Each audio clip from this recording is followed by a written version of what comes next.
have, and we wanted them to Honorable Chair, if we dwell on that, because I don't find it prudent for the honorable members to talk about the mess. A mess is a symbol of authority. Where is the authority and the mess? They must be together. So if I bring a mess and I give it to you, Honorable Chair, will you become the Speaker of Nyabaro County Assembly? You cannot. So it must be the symbol and the authority. So you cannot separate the two. Thank you. Was it given? The MC Speaker seems... So can you operate without a mess?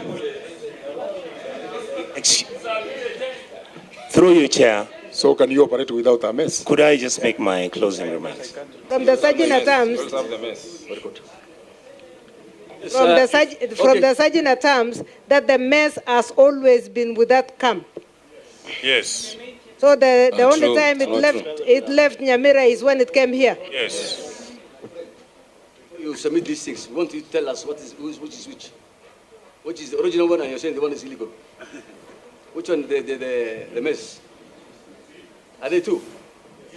Which is genuine and which is not genuine? The other team will have theirs.